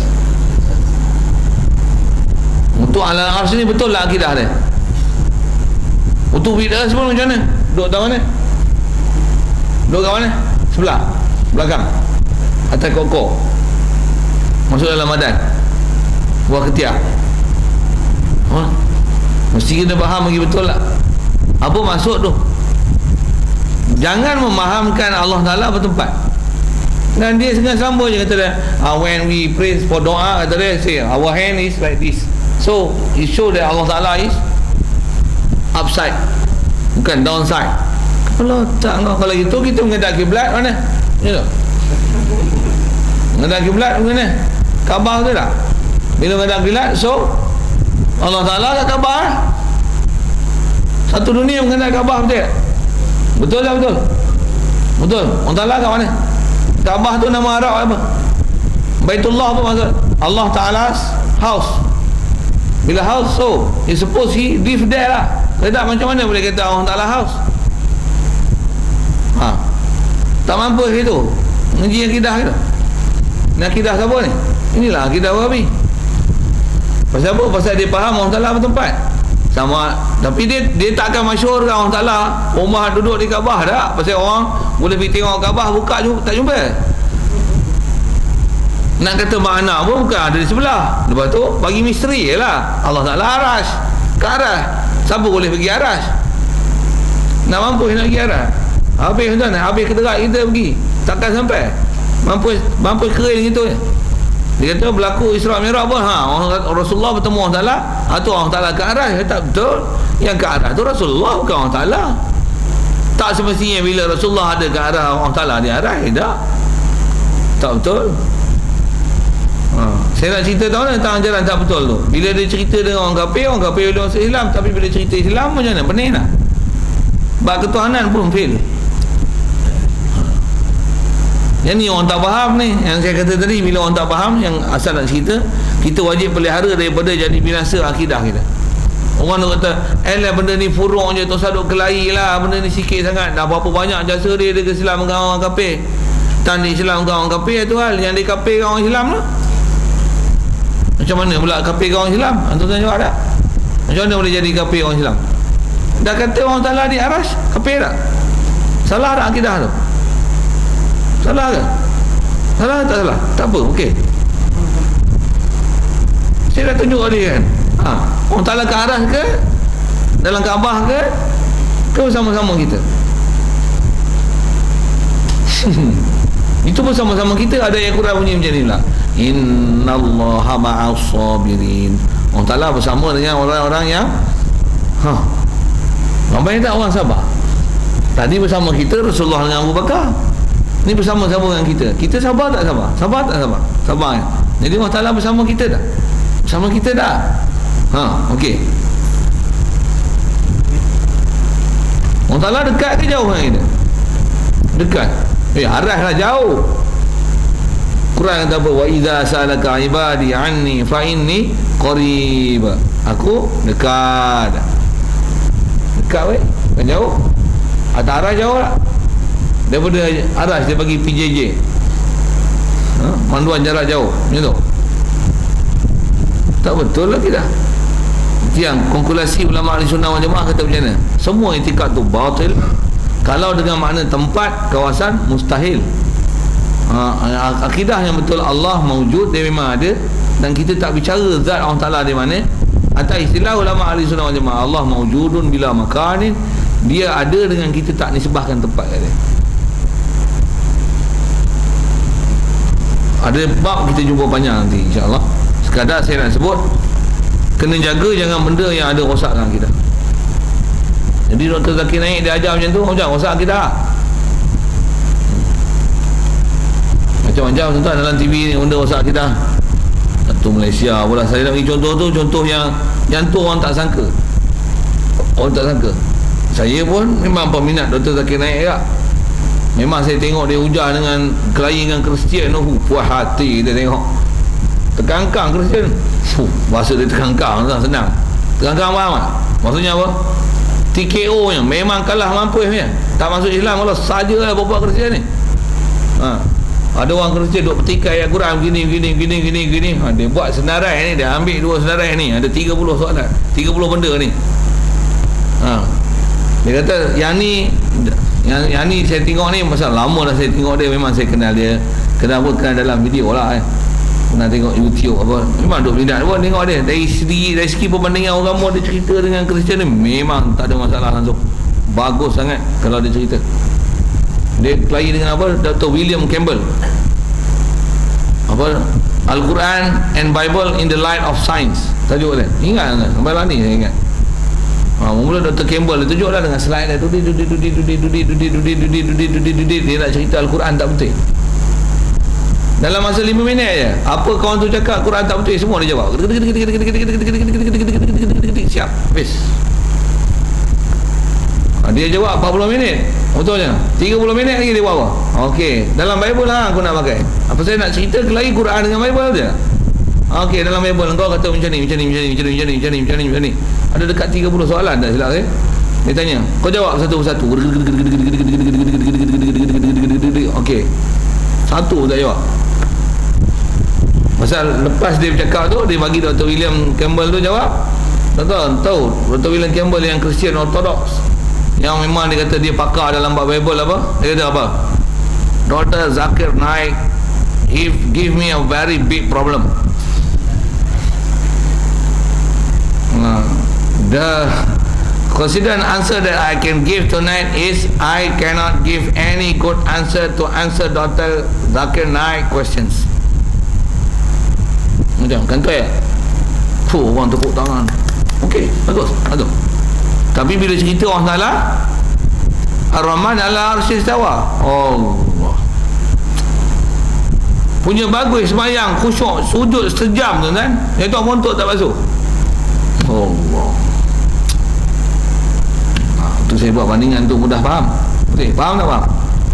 Walaupun satu kesalahan, walaupun montok tak basuh, kencing tak basuh, tapi ambil sembahyang semua bagus, jubah apa minyak wangi lagi. Macam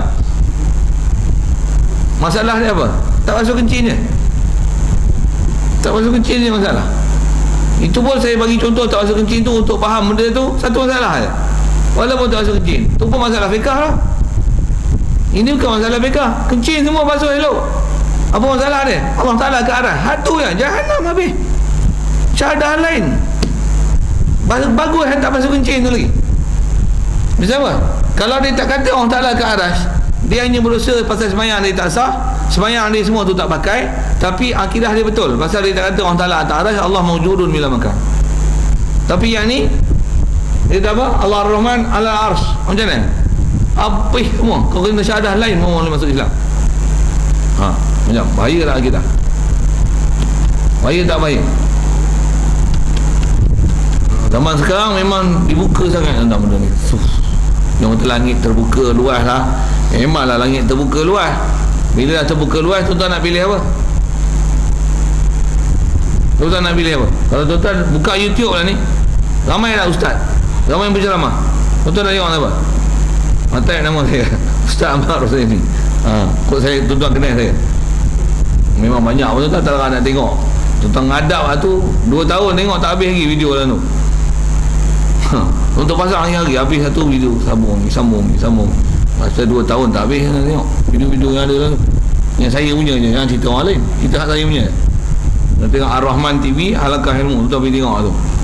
Fiqah ada, tauhid ada, tasawuf ada, buka ada tengok, ngaji paku iman ada, sepana reba apa skor reba semua ada kan. Saja dah sebut paku tu, sebut bila hal lain. Apa cerita ni? Cerita masalah ni wajib atas kita pelihara daripada benda jadi binasa. Cuma kita nak faham ni kena faham macam mana? Mesti faham daripada orang yang faham betul-betul akidah, yang mereka ni adalah daripada kalangan orang-orang yang dapat salah silah ilmu daripada tokoh-tokoh yang pakar dalam bab akidah, yang betul-betul di atas akidah ahli sunnah wal jamaah. Api belajar elok-elok apa yang jadi binasa, apa yang tak jadi binasa kita. Kalau tuan-tuan ada muskil macam saya sebut Dr. Zakir Naik tadi, tuan-tuan rasa tak ada masalah, ini tuan-tuan cuba lontar pokoklah tuan-tuannya pandangan tu lagi bagus daripada apa saya cakap. Saya cakap ni silap kan, tuan-tuan faham itulah, katalah itu. Pasal kadang-kadang ada orang, pasal ada orang memang faham kata tak ada masalah, betul tak? Kata orang salah di aras, betul tak? Kalau tak ada masalah, satu dia kata tak ada masalah. Kalau ada orang kata Datuk Zakir Naik tu, takkan dia tak tahu yang ni akidah sesat? Takkan dia tak tahu yang ni Wahabi? Dia pun kata dia tak mau Wahabi, dia ikut Quran dan Sunnah. Wahabi ni kata lempar kat dinding. Kalau Imam Syafi'i, Hanafi pun yang tak betul, lempar, throw it to the wall. Lempar je kat dinding kata dia. Kita ikut Quran dan hadis. As long we are with Quran and hadis, we are in the right path. We are the right way. Allah Ta'ala akan bersama dengan kita untuk bawa kita jalan yang betul. Jadi ada orang kata, takkan Dr. Zakir ni tak tahu hafal Quran, hafal Bible, takkan dia tak tahu mana betul tak betul? Ustaz nak jawab macam mana? Memang dia tak tahu lah tu. Kalau dia tahu, takkan dia jawab macam tu. Kalau itu tu saya sebut tu Dr. Zakir Naik. Ada lagi tak macam tu? Geng-geng yang duk bertahan Dr. Zakir Naik siapa? Tuan-tuan boleh tengok cuaca dia sama je. Kepala otak sama je. Dalam YouTube kalau tuan-tuan tengok gambar dia, Husin Yi, Batu Bari. Bagi gambar tu. Abdul Basit apa? Mufti Harum Manis. Apa? Adik-adik memang jawab sama. Tuan-tuan buka tak? Tu Dr. Mazhar Allah Ta'ala. Tahu apa dia jawab? Sama je Dr. Zakir. Tuan-tuan nak jawab, tuan-tuan jawab, tengok ulama ahli sunnah pula. Buya Yahya Allah Ta'ala. Tahu dia jawab macam mana? Sama je saya cakap. Dia ada geng tu. Syekh Nuruddin Al-Banjari. Tengok dia jawab macam mana? Allah Ta'ala. Type keluar. Mana video? Select. Siapa yang ada? Syekh Ustaz Zahar Idrus. Syekhul Azhar. Bubuh Syekhul Azhar Allah Ta'ala. Macam mana penjelasan ni? Buka. Syekh ada terjemah ni. Dia cakap Arab. Syekh apa? Tuan-tuan boleh beza ni. Tengok muka. Ni muka ni, ni muka ni. Tuan-tuan boleh kenal ni. Oh, ni satu geng. Ni satu geng. Kalau tuan-tuan ambil note lagi bagus. Haslin Bollywood. Jawab macam mana? Ustaz Zahar Idrus jawab macam mana? Tengok dia jawab macam mana? Tuan-tuan boleh nampak geng. Ngam tak ngam? Jamil Khair. Jamil Khair. Kalau ada video dia. Jamil Khair. Tu yang kat tulis nama apa? Syahidan. Syahidan jawab pula macam ni. Zaman kita jangan tuan-tuan ialah zaman fitnah bab ni.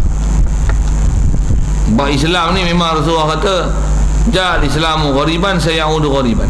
Islam datang dulu dagang, dia akan balik dagang juga. Maksudnya apa? Ajaran Islam yang betul ni dia jadi pelik. Allah Ta'ala atas arah ni lah ni tak jadi pelik. Masa awal-awal Islam dulu memang orang duk faham Allah Ta'ala duk di langit apa-apa sebagai apa. Datang Islam dah betul lah. Ulama-ulama gitu main belakang ni macam mana? Yang kita kata Allah Ta'ala mawjudun bila makan, mustahil Allah Ta'ala duduk di arah, kita nanti dianggap pelik. Ni ustaz ni pelik. Orang ustaz lain semua kata Allah Ta'ala ke arah, kita duk kata Allah Ta'ala bukan ke arah. Kita yang betul jadi pelik. Kita ikut mazhab Syafi'i, kita jadi pelik. Apa ikut mazhab? Orang ikut Quran dan hadis lah. Kita jadi pelik. Kita jadi pelik.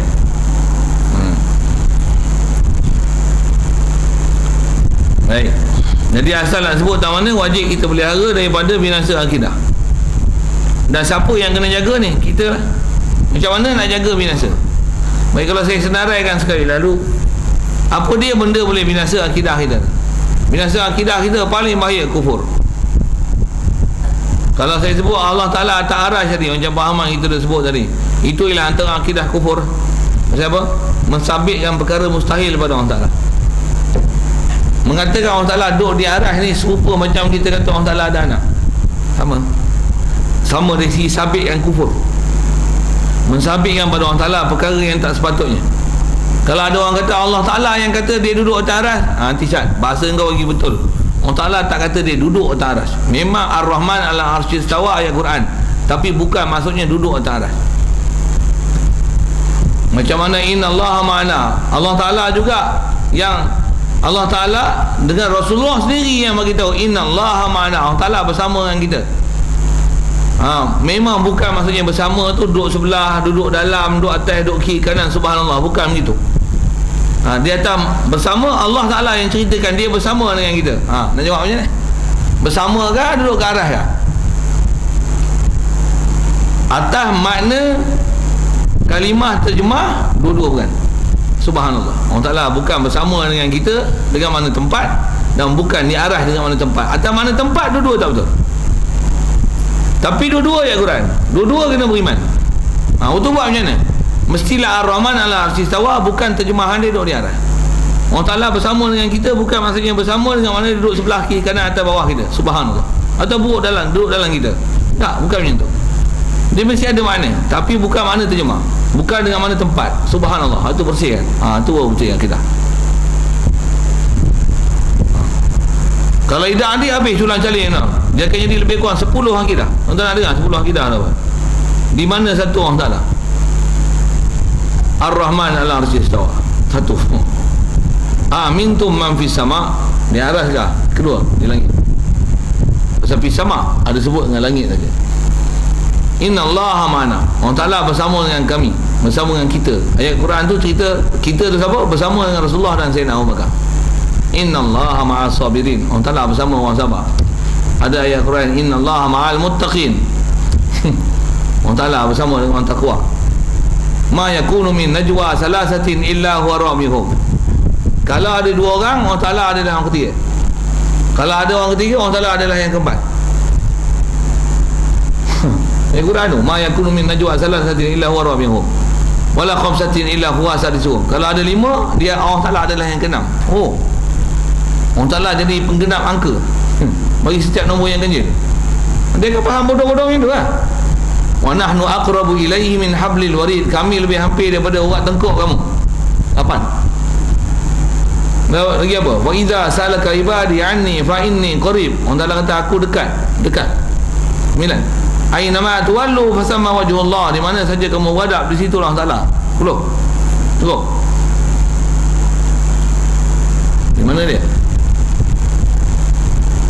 Ada hak bengong kata apa kan? Agak-agak apa saya nak cakap? Ayat Quran semua betul, pilih yang mana satu, tak apa. Ada juga yang bengong macam tu. Sepatutnya macam ni. Memang semua ayat Quran, ayat Quran mesti betul, tapi takkan maksud bodoh macam tu kot. Itu betul. Apa maksud bodoh tu? Maksud dia macam mana? Hanya berpegang kepada makna terjemah. Berpegang dengan makna terjemah ni kan, yang ni dipanggil berpegang dengan zahir ayat. Tuan-tuan tengok lampu ni menyala je. Saya nak cerita tuan-tuan, orang nak tengok orang cerdik ke orang bodoh? Baik, kalau saya kata pakcik tolong tutup lampu, pakcik buat apa? Tutup switch. Itu ahli sunnah wal jamaah. Wahabi macam mana? Tuan-tuan tahu agak-agak dia buat apa? Dia tu mana kain. Buat apa? Kata nak tutup lampu, nanti saya tutup. Itu Wahabi. Boleh faham saya kata apa? Kalau saya kata buka lampu, macam mana? Mana screwdriver? Woi, buka lampu tu on the switch lah. Why stupid fella you? Nang sungguh. Kalau tuan-tuan buka switch tu, maksudnya buka lampu, tuan-tuan on the switch, you ahli sunnah wal jamaah. Tuan-tuan bukan faham zahir ayat. Zahir ayat buka lampu macam mana? Buka. Tahu tanggal habis semua lampu. Buat apa ni? Tadi ustaz suruh buka. Astagfirullah. Wahabi tu. Wahabi mana? Wahabi dari sudut memahamkan ayat Quran tak betul. Dia faham zahir ayat. Faham saya kata apa? Kalau saya kata kat pergi kedai gunting, cukup kepala. Kalau ahli sunnah wal jamaah faham macam mana? Rambut lah. Okay. Wahabi macam mana? Pakcik biar betul pakcik, takkanlah cukup kepala. Orang cukup rambut kat kepala, punya bangang, dia tak faham maksud. Boleh? Faham? Kata ni kita mengaji ni, kumbang ada, bunga ada. Tak nampak bunga pun. Masa bila pula kumbang kekatu kot lah ada malam-malam buta ni. Ya Allah, banggangnya. Siapa tu? Wahabi. Jadi Wahabi ni dia faham macam mana? Dia faham zahir ayat. Faham zahir ayat ni lah bahaya, rosak akidah. Ayat ni dipanggil, atau istilah ulama tafsir dia panggil ayat mutasyabihat. Jangan kata bahasa Arab tuan-tuan, jangan kata Quran, jangan kata akidah, bahasa Melayu pun rosak. Tuan-tuan kalau nampak bas, saya kata naik bas. Tuan-tuan kalau ahli sunnah wal jamaah macam mana? Ni bas. Naik bas macam mana? Tuan-tuan masuk sini ya. Betul. Tuan-tuan Wahabi dia buat apa? Naik atas ni. naik ni lah, naik bas. Itulah Wahabi. Ar-Rahman ala arsi istawa, duk tengok duk contoh atas itulah. Macam mana? Allah Ta'ala tahulah macam mana dia. Sekalipun bahasa macam tu. Takkan nak kata naik bas macam ni lah. Macam mana? Jangan tanyalah naik macam mana. Mesti naik ni bukan macam ni. Yang ni masuk kata dia, bukan naik. Nampak bangang tak? Bangang tu lah Wahabi. Dan bangang ni bukan bangang fiqah. Bangang ni bangang akidah kufur kan? Saya nak bagi contoh apa? Contoh kufur. Pasal mensabitkan perkara mustahil kepada Allah Ta'ala. Punca dia apa? Kerana berpegang dengan zahir ayat Al-Quran. Kalau setakat ni pun tuan boleh faham, betul tak? Dr. Zakir naik punya huraian tuan agak-agak bakal lah. Tuan ada video tu, pergi tengok sekali lagi. Dalam YouTube pun ada, buka tau. Kau tak pernah ada internet, baguslah. Tahniah saya ucap tuan-tuan, pasal tak pernah tengok internet.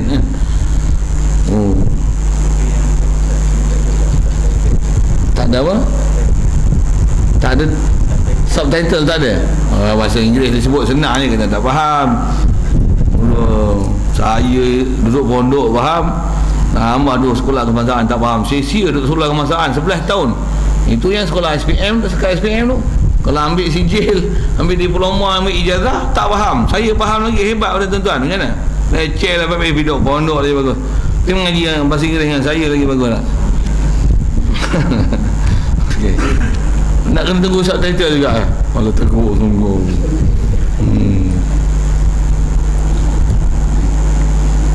Baik. Jadi yang kata kena dengar akidah daripada orang yang reti akidah orang betul kan.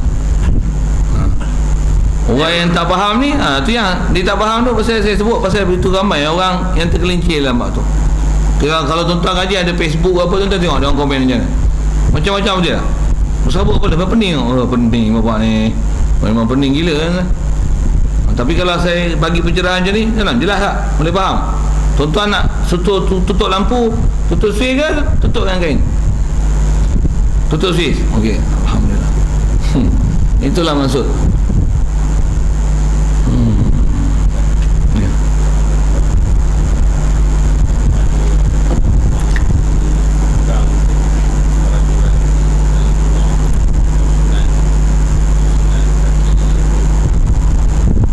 Macam tu, iklan tu. Dah tanya tu jawab dia. Yang tu iklan tu pun saya tengok sakit mata tu.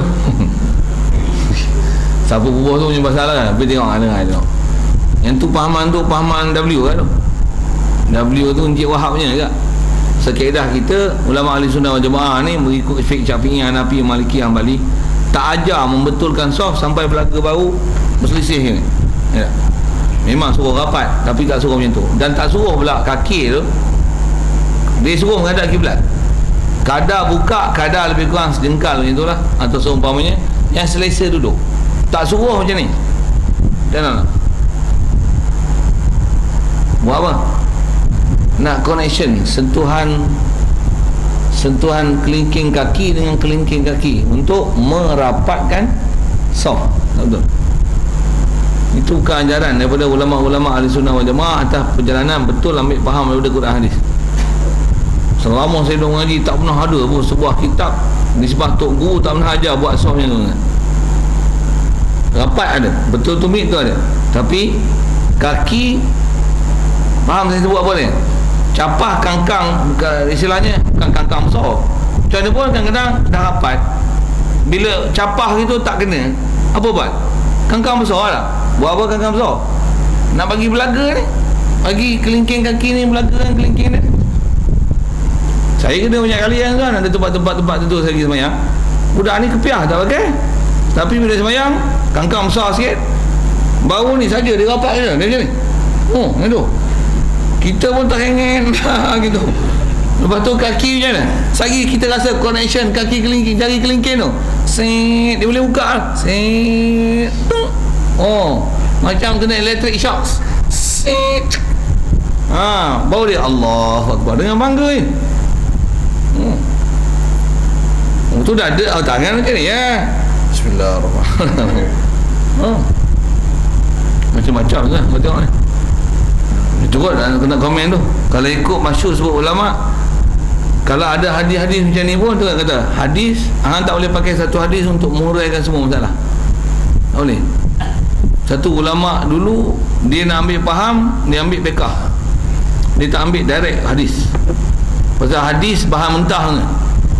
Untuk beramal dengan hadis ni, tuan-tuan mesti cari orang yang pakar hadis. Pasal ni satu hadis tau. Ada hadis lain tak yang tak suruh buat itu? Nak pakai apa ni? Nak pakai hadis ni ke hadis tu? Jangan kata ni semua hadis belaka. Hadis ni sesuai, hadis tu tak sesuai, hadis sahaja. Engkau mustahid tak mustahid? Pakar tak pakar? Tak pakar. Itu buat apa? Ikut mazhab. Ulama dah buat lama, selesai dah. Selesai dah. Sikit ayat macam tu lah. Dah tanya itu, jawab B itu. Antara punca dia apa? Berpegang dengan zahir ayat. Pahaman yang duk kata babi pun haram ni daging aja, dah haram ni makan aja. Pegang dengan zahir ayat kan. Pasal Quran apa? Kata apa? Innama harrama alaikumul maitata wad dama wa lahmal khinzir. Allah Ta'ala haram ke atas kamu bangkai, darah dan daging babi. Memang wording ayat Quran tu, walahmal khinzir, dan daging babi. Jadi hak kepala otak sengit macam W in the gang ni, dia kan kata apa? Agak-agak tuan-tuan jawab, apa haram kat babi ni? Yang haram ni daging, yang haram ni makan, yang lain tak apa. Jadi kulit pun kalau sama tak apa. Pasal yang haram apa? Daging aja. Pasal Quran kata apa? Daging. Okey tak? Sekali dengar macam mana? Okey tak? Okey ke bodoh? Okey ke bodoh? Tak apa faham kan juga? Kalau tuan-tuan masak dalca, saya nak suruh tuan-tuan fikir fikir bahasa Quran. Tuan dalca tu tikus masuk tu mampu. Okey, ada ustaz ni kata macam ni, daging dalam dalca tu tak boleh makan. Kalau tuan-tuan ni W, tuan-tuan buat apa? Tuan-tuan kutip daging tu, tuan buang. Tikus tu memang buang lah. Ustaz kata daging tak boleh makan, terung tak apa, kuah tak apa. Macam apa? Yang tak boleh makan ialah Wahabi tu. Wahabi dari segi cara faham. Kaedah dia macam mana? Pasal apa ustaz tu sebut daging aja? Daging, terung, keret, kacang panjang, apa saja dalam tu lah, gulai, kuah, dal, apa yang ada dalam tu. Mana yang paling mahal? Senarai sekilo, per kilo. Kalau daging tak boleh, yang lain macam mana? Cepat barit je lah. Bagi makan ayam itik tak apa, tapi tak boleh makan nak kita siapa? Daging tak boleh makan, yang lain tu sah lah. Babi ni, kalau orang Ta'ala kata haram atas kamu ni daging babi. Binatang ni kalau sembelihan apa maksud? Tai. Masuk sembelihan ambil tai, ambil bulu, ambil perut, ambil jantung, ambil hati, ambil tulang, ambil kulit, ambil apa? Daging dia lah. Kalau daging pun tak boleh ambil, apa macam? Yang lain lagilah utama. Tak payah tak sembah. Lagilah bangkai, lagilah tak sepatutnya diambil dan dimanfaatkan. Kalau daging pun tak boleh. Boleh? Faham? Kalau ayat Quran kata macam ni, wala taqul lahuma uffin, jangan kata kat mak bapak kamu, aku jemur lah mak, boring lah mak. Berdahaka tak macam tu? Jadi tuan-tuan kalau mak bapak, kalau disuruh sesuatu, tuan-tuan nak cakap macam tu derhaka tau. Cakap macam tu derhaka, tampar boleh tak? Kalau Wahabi faham macam mana? Tak apa, pasal yang haram ni cakap, tampar tak apa, pasal bukan bercakap. Yang Allah Ta'ala haramkan, wala taqul, jangan cakap. Kaedah kita macam mana? Bukan maksud macam tu. Kalau cakap macam tu pun mengguris hati, tampar macam mana? Yang ni sampai membabitkan, ada connection dalam bab jasad, sampai menyakiti jasad, lagi salah tak? Sama mak babi. Kalau daging pun dah haram, takkan ambil lah mak babi. Kalau gitu, kalau ada ustaz syarah macam tu, tuan-tuan kata macam ni je, baik kalau itu ustaz. Kalau ada jumpa babi nanti, daging dia haram, saya ambil tai babi lagi ustaz makan. Siapa? Tai tak sebut haram pun, yang haram ialah tai yang dalam perut babi tu, bagi dia makan. Siapa? Yang haram apa? Daging. Rasa kan dia yang cakap macam tu. Dan antaranya dia patut apa? Tu yang gelatin babi boleh. dapatlah jalan. Itu kaedah berfikir dia. Itu yang saya elok keluar fatwa macam-macam pelik-pelik. Benda yang haram memang jadi halal habis.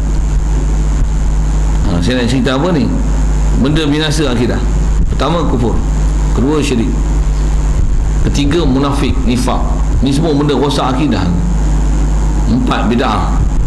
Murtad dulu, murtad. Auzubillah. Kelima, bid'ah dalam bab akidah. Kufur, syirik, nifak, murtad, bid'ah dalam bab akidah. Lima ni semua rosak habis akidah. Wajib pelihara lah. Kena belajar dah apa dia kufur. Tadi baru belajar satu. Menisbahkan Allah Ta'ala berada di tempat kufur. Syirik, syirik bab zat, bab sifat, bab af'al, bab asar, kena ngaji lain. InsyaAllah kita jumpa tempat dia nanti, insyaAllah. Itu juga munafik. Apa dia? Munafik ni mulut jaga lain, nanti jaga lain. Itu pun salah juga. Maksud apa? Sepatutnya kita ni mesti, apa yang kita cakap tu ialah hasil daripada sinar pasinar, hati ke hati. Kita bukan cakap hanya untuk menyejukkan orang supaya dia dengar perkataan baik-baik, tapi hati kita tak setuju dengan apa kita cakap. Kalau pergi masjid tak? Pergi masjid tak? Pergi dulu. Nanti saya pergilah, InsyaAllah saya pergi. Mulut macam mana? InsyaAllah saya pergi. Bunyi tu macam nak pergi tak? Tapi dalam hati macam mana? Mampu aku tak pergi. Munafik.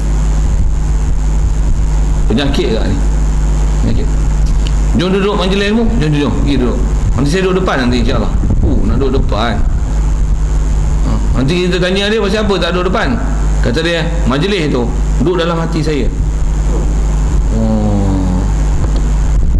Dia bubuh majlis dalam hati, tapi badan pergi duduk kat disko. Alah. Patutnya badan dan hati main sendiri lah. Dah hati duduk dalam majlis, takkan badan pergi tempat disko, takkan dah badan pergi pasar malam. Kalau hati apa majlis ilmu duduk dalam hati dia, tentulah kaki badan dia duduk dalam majlis juga. Betul tak? Ni hati je, majlis ni duduk dalam hati saya, tapi dia tak datang majlis. Macam okey tak? Ni munafik. Munafik pun rosak kan kita. Pasal apa? Dia belajar menipu diri sendiri. Yukhadi'una Allah wallazina amanu wa ma yakhda'una illa anfusahum. Dia rasa dia megah, dia boleh menipu orang tak tahu batin dia, padahal dia menipu diri dia sendiri. Jelas orang macam ni memang menipu diri sendiri. Dia tak tahu bahawasanya dia telah tertipu. Pada dia berjaya bercakap satu, orang lain percaya. Lepas tu dia ingat boleh bodoh-bodoh je, dilepaskan kesalahan dia, hanya cakap manis kata hanya di bibir saja, tapi hati lain bicara. Dia tak tahu bahawasanya dia telah menipu diri dia. Ini munafik. Murtad maksudnya patah balik pada akidah yang salah. Bid'ah bab akidah ni kena ngaji. Sekali lalu bid'ah bab akidah macam mana? Kita makan nasi mengenyangkan kita, air menghilangkan dahaga kita. Mengiktikadkan makhluk boleh melakukan nafi' dan mudarat, sedangkan la nafi' wala dar wala nafi' ila Allah. Tiada yang boleh bagi mudarat, tak ada yang boleh bagi manfaat melainkan Allah Taala. Dia duk iktikad makanan minuman boleh memberikan mudarat dan manfaat. Dia iktikad makanan. Ini ialah bid'ah dalam akidah. Rasulullah tak pernah ajar, Al-Quran tak pernah ajar, ahli ulama, awliya kita, tutup guru kita tak pernah ajar. Kaedah kita asbab ialah asbab. Dia ialah makhluk la nafi' wala dar. Yang boleh bagi nafi' dan dar hanya Allah Ta'ala, illa Allah, hanya Allah Ta'ala saja. Untuk macam mana perjalanan tauhid dia, banyak lagi tak kena syarah. Macam mana pun saya nak sebut sekali lalu apa yang dipanggil, yang dia adalah benda ni merosakkan akidah kita dalam bab bid'ah, dalam bab akidah. Apa dia? Mengiktikadkan selain pada Allah Ta'ala boleh memberikan mudarat dan manfaat. Rosak kita. Yang tu istilahnya mereka bid'ah dalam bab akidah. Mereka yang benda yang tak pernah Rasulullah ajar, kita mengiktikad benda tu. Minum anda jadi sihat dan kuat. Minum menjadikan anda sihat dan kuat. Bid'ah dalam bab akidah. Kita masih berjaya. Kita boleh. Malaysia boleh. Malaysia boleh. Bukan insya-Allah boleh. Bid'ah dalam bab akidah. Tak diajar Malaysia boleh. Tak. Insya-Allah boleh. Orang tak faham akidah macam mana? Sama je. Malaysia boleh. Hip hip hip. Hooray. Apa seumpama tu lah. Pasal orang tak faham, dia tak tahu kan, dia tak ada sensitivity. Mana masalah? Kita yang dengar ni macam mana? Ya Allah pula ada orang cakap. Kalau elan TV kita memang dah hafal lah kan. Elan Milo tu, Milo anda jadi dapatkan kesihatan yang sejajar. Minum Milo sihat dan kuat. Sepak bola kita pun berangan lah minum Milo. Tak ada lembek sebab tu kan, tak kuat pun. Rupanya laku habis Milo. Rupanya tak kuat pun. Tapi itikad dah rosak. Dapat Yahudi satu jarum, dapat kat bilik satu jarum. Saja sebut tu. Jadi ada 5 perkara tu kena jaga, benda-benda biasa kita. Baik, maka wajib atas kita. Baik, yang ni pun adalah antara perkara wajib, khususnya atas nama wajib usuli. Wajib atas kita ajar 2 kalimah syahadah, tak boleh bertangguh sedikit pun kepada orang kafir yang minta masuk agama Islam. Kata dia ini pun wajib usuli juga. Ada satu lagi wajib usuli dia sebut. Apa dia? Orang kafir kalau dia kenal kita, dia jumpa kita, dia suruh kita ajar dia masuk Islam, apa kita nak buat? Ajar dia masuk Islam. Boleh bertangguh tak? Tak boleh bertangguh. Pasal apa? Pasal orang yang memang nak masuk Islam dan dia memang nak masuk Islam, dia dah bersedia masuk Islam, wajib usuli kita masukkan dia dalam agama Islam. Pasal yang wajib apa mana? Ajar dia bagi masuk Islam. Nak bagi masuk orang kafir ni nak ajar dia bagi masuk Islam ni macam mana? Ajar kalimah syahadah lah. Cuma sebelum nak ajar syahadah tu, bagi dia faham dulu. Bagi beberapa soalan untuk memahamkan bahawasanya memang dia faham apa yang dia nak kena syahadah nanti dalam bab ketuhanan, dalam bab Rasul. Tanya soalan-soalan tertentu untuk memahamkan dia kalimah syahadah tu. Jadi kalau memang dia yakin dah betul gitu, memang dia berpegang itu. Kalau tak betul, betulkan pegangan dia. Bila dia betul faham tu, okey, dia kata memang saya pegang macam ni sekarang, okey, kamu bersedia untuk bersyahadah, bawa ajar kalimah syahadah. Lebih kurang macam tu kot prosedur untuk mengucapkan dia kalimah syahadah. Ajar dia tu kalimah syahadah pun tak jadi juga. Pasal apa? Kalau ajar kalimah syahadah, takat dia boleh mengucap, tapi akidah dia masih bercelaru lagi mengenai hak Tuhan sebenar ni hanya Allah Ta'ala, Nabi Muhammad ni ialah benar utusan Allah Ta'ala. Kalau dia masih celaru lagi fahaman macam tu, walaupun dia bersyahadah 1,000,000 kali sekalipun, belum masuk Islam. Pasal akidah dia civil. Untuk ajar orang kafir masuk Islam ni, mesti bagi soalan, tengok dia jawab macam mana, dan jawapan itu seharusnya menunjukkan pegangan dia hanya pada Allah sajalah Tuhan sebenar. Selain pada Allah Ta'ala takkan ada Tuhan selain Allah, melainkan Allah sajalah Tuhan, Allah sajalah ilah. Nabi Muhammad ni ialah benar-benar utusan Allah Ta'ala. Dia boleh faham itu, wajib syahadah dia. Dan apa hukum dia? Wajib usuli. Apa makna wajib usuli? Tuan-tuan tak ajar dia, bukan saja berdosa, tapi kafir masuk neraka, kekal abadi. Bukan dia masuk neraka, bukan tuan-tuan masuk neraka. Pasal apa? Melambatkan ataupun menggagalkan nak Islamkan orang kafir yang dia minta masuk Islam. Itu masalah dia. Wajib usuli. Dari duk ngaji tu guru syarah lambat ni dia kata apa? Haram atas kita menangguhkan, bukan saja haram tu, boleh jadi kufur kita menangguhkan orang kafir masuk Islam. Sama ada kita duduk pejabat agama ke bukan pejabat agama ke, kalau ada orang kafir yang memang masuk Islam tu, saya sebut dah panduan sekali lalu, tanya soalan-soalan dia mengenai Islam, tengok tu memang dia faham dah, baru ajar kalimah syahadah dia tu. Kalau kita tak pandai macam mana? Yang tu pun tak pandai, Allah teruknya kita kan. Macam mana pun cari orang lain, telefon ke apa, awak duduk sendiri sekejap. Bagi ada orang boleh datang mengajar dia masuk Islam malam tu juga. Kalau malam-malam lah, siang-siang lah, pagi-pagi lah, hari apa pun. Pasal apa? Tu haram menangguhkan. Boleh jadi kufur kita menangguhkan orang kafir masuk Islam, sedangkan dia memang nak masuk Islam. Jangan kata macam ni no. Pasal kadang-kadang ada orang kita dia faham macam ni. Katalah dia nak masuk Islam, Haji tolong ajar saya masuk Islam. Sekarang pukul berapa? Hari ni hari apa? Hari Jumaat lah. Esok minggu ke berapa? Esok minggu ke-4. Katalah esok. Ini this is not office hour. You come again tomorrow lah. Tomorrow pun pejabat masih buka, you datang awal. Pukul 8.30 ada, saya akan tunggu di sana, pejabat agama.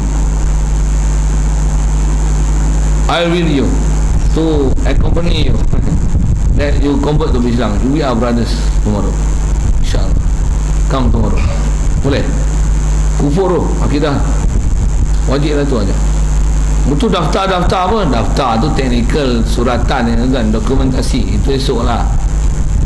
Tapi kena buat juga tu pun. Pasal kalau tak buat tu, esok mati tengah jalan, macam mana kita nak kata dia masuk Islam? Adik-beradik dia kata mati kafir.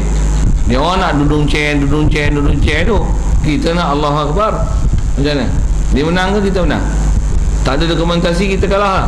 Berdosa tak kita tak selesaikan dokumentasi dia.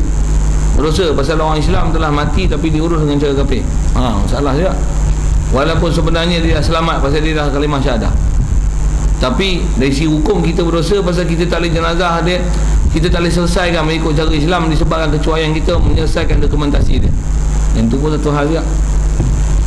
Macam mana pun pada besar sekali apa dia, ajar dia kalimah syahadah, bagi dia masuk Islam, supaya jangan ditangguhkan dia, jangan tunggu pejabat buka daftar lah apa dan sebagainya. Ajarkan macam mana nak masuk Islam dulu, lepas tu dokumentasi selesaikan kemudian. Dia dah sebut tu. Baik. Dan yang keduanya daripada wajib, daripada perkara wajib ni, jadi yang pertama disebut ialah wajib usuli, yang ni dia sebut adalah wajib furu'i.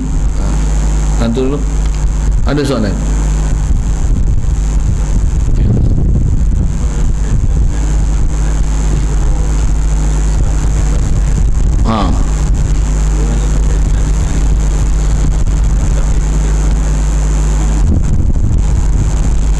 Soalan pertama mengenai penangguhan masuk Islam pada umur 18. Bagus soalan tu. Pasal ada orang anak-anak orang kafir ni, kadang dia mengaji sekolah Melayu, dia seronok nak Islam, dan dia pun masa pelajaran Islam, orang Melayu tak masuk kelas pelajaran Islam, Cina pergi belajar kelas pelajaran Islam, dan dia minat Islam, dan dia masuk Islam, dan dia nak Islam, dan memang katalah memang boleh dia ajar kalimah syahadah apa dah kan, tapi ikut peraturan kerajaan Malaysia, tak boleh tukar agama kepada kanak-kanak ni. Agama dia tak boleh menentukan agama dia sendiri melainkan setelah berumur 18 tahun. Hatta dalam IC sekalipun, dalam IC tak dituliskan ciri agama melainkan setelah 18. Untuk tengok my kid lah, my card, bukan my kid, IC kanak-kanak ni, tuan-tuan ada anak cucu ke apa kan, dapat my kid ni tuan-tuan, tengok bahagian agama, bapa Islam, mak Islam, anak tak ada agama. Anak ni akan ditanya agama dia bila 18. Umur 12 buat IC, tak ada agama. My kid tak ada agama, umur 12 tak ada agama. Nanti bila umur 18 tukar IC ni, baru dia tanya agama apa? Islam. Baru dia tulis. Kaedah kita adalah balik. Jadi maksudnya kalau ada orang yang dah balik, kalau katalah kita duduk sekolah asrama penuh, ada orang kafir dan kita duduk ajar Islam, dia duduk dengar, katalah dia dah masuk Islam, memang peraturan kerajaan Malaysia 18, itu buat macam mana? Sedangkan dia dah 15, dia dah balik, bahkan tanda-tanda balik ada, dia pun bagi tahu, dia faham perkataan balik tu. Kata dia, cikgu, saya sudah balik cikgu, dan saya mau masuk Islam. Memang saya sudah dengar kuliah-kuliah agama ni, memang syarat nak masuk Islam, balik, saya sudah balik cikgu. Cikgu tanya, awak tahu ke balik? Saya lebih tahu pada cikgu, saya nak syarah lagi 2 jam, saya syarah apa tu balik. Oh, gitu ke? Awak faham lah, Alhamdulillah. Betul buat macam mana? Jangan kata macam ni, oh I'm sorry lah, I cannot convert you to Islam lah, this is Malaysia, or our government has said already that you cannot convert to be Islam except you are sampai 18 tahun, then yang buat bodoh itu kerajaan, peraturan kerajaan Malaysia yang bodoh kan, dari segi hukum syariat. Kita nak buat macam mana? Ikut hukum betul-betul lah. Macam mana? Ajar dia kalimah syahadah. Nak buat secret ke apa ke satu hal, tapi ajar dia bagi sah Islam dia. Dokumentasi memang tak boleh buat lagi. Masa buat pun jadi salah pula nanti. Jadi macam mana dia nak buat? Dia tu kata dia, you don't worry about me lah, I know how to take care myself with my family. Okay, Alhamdulillah. Jangan. Desi hukum macam tu lah. Jadi maksudnya peraturan tu yang ada Malaysia ni, walaupun nama agama rasmi dia adalah Islam, tapi peraturan-peraturan dia bukan menjurus kepada untuk menjadi orang Islam ya. Terbalik hukum ni. Kemudian soalan seterusnya ialah pahaman tauhid 3 serangkai. 3 serangkai ni bukan kaedah ajaran tauhid Ahlussunnah wal Jamaah. Itulah mudahnya. Maksudnya ajar tauhid uluhiyah, rububiyah, asma' wa sifat ni bukan ajaran ulama-ulama mutabar kita daripada ulama Ahlussunnah wal Jamaah. Bukan ajaran tauhid daripada Rasulullah, bukan ajaran tauhid daripada para sahabat, bukan ajaran tauhid daripada tabi'in, tabi'in, bukan ajaran tauhid daripada imam-imam mazhab yang 4 yang fiqah tu. Pasal mereka ni dari sudut fiqah, tapi ajaran tauhid mereka bukan ulama Bukan daripada kalangan orang bertauhid uluhiyah, rububiyah dan asma' wa sifat. Asma' wa sifat, uluhiyah, rububiyah ni dipeluburkan paling besar seawalnya seingat saya ialah Ibn Taymiyah. Ini bukan daripada ulama salah, bukan daripada ulama khalaf. Ulama apa? Ulama khilaf. Ulama yang menyalahi daripada ulama yang betul. Lagipun syarahan akidah mereka mengenai uluhiyah, rububiyah dan asma' wa sifat ni adalah syarahan-syarahan yang dengan pahaman mereka dengan akidah ni mereka mengkafir dan membid'ahkan ulama-ulama. Begitu juga semua orang Islam daripada kalangan yang beriman dengan sifat 20. Syarah tu banyak tapi cukup saya kata itu kot. Pahaman uluhiyah, rububiyah, asma' wa sifat ni bukan daripada akidah yang betul daripada ajaran Islam ulama Ahlussunnah wal Jamaah.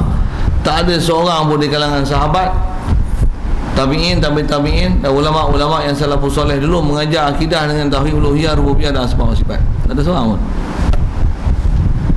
Yang ni ialah akidah baru. Nah, baru tu adalah pada zaman Ibn Taymiyah. Kena tengok zaman kelahiran dia bila dia muncul, dan bila dia mempelopori akidah ni.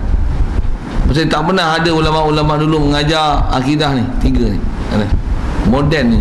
Dia adalah akidah moden. Siapa yang belajar tu dah selesai berdoain. Memang tak selesai. Pasal takat kata Allah Ta'ala mencipta, Allah Ta'ala menjadikan langit bumi untuk kita kena sembahyang ibadat Allah Ta'ala. Dah selesai belum? Belum. Apa yang mesti sekurang-kurang ada kat Allah Ta'ala? Berapa? Tu yang kita dah diajar 20 atau 13 mengikut Abu Mansur Maturidi, Abu Hasan Asy'ari. Ambil mana tu? Nanti lah kita yang mana belajar tu. Kalau pahaman beliau ni yang ambil tauhid uluhiyah, rububiyah, asma' wa sifat ni, kata dia belajar qul huwallahu ahad berpadan lah. Kalau tuan-tuan tengok geng-geng yang duduk ajar dalam YouTube dengan pahaman tiga ni, dia kata apa? Rasulullah bukan payah nak ajar orang sahabat tu masuk Islam. Ajar apa? Qul huwallahu ahad, la ilaha illallah, selesai lah tauhid. Itu tauhid untuk mula-mula masuk Islam. Lepas tu ajar apa? Uluhiyah, rububiyah, asma' wa sifat. 12 tahun lah ajar akidah saja. Kalau asma' wa sifat 3 tu je lah, 5 minit selesai. Apa perlu sampai 12 tahun untuk kena fardu sembahyang? Tapi 12 tahun tu baru fardu sembahyang. Banyak benda nak kena belajar. La ilaha illallah tu. Takkan syarah dia uluhiyah, rububiyah, asma' wa sifat? Bukan. Nak syarah dia panjang ni, jumpa ni sampailah, katalah insya-Allah. Lain? Ada. Bismillahirrahmanirrahim. Allahumma nawwir qulubana min nur hidayatika kama nawwartal arda min nur syamsika wa nawwir bi rahmatika ya arhamar rahimin warzuqna fahman nabiyyin wa hifdzal mursalin wa ilhamal malaikatil muqarrabin wa sallim tasliman ala jamil anbiya'i wal mursalin walhamdulillahi rabbil alamin. Assalamualaikum.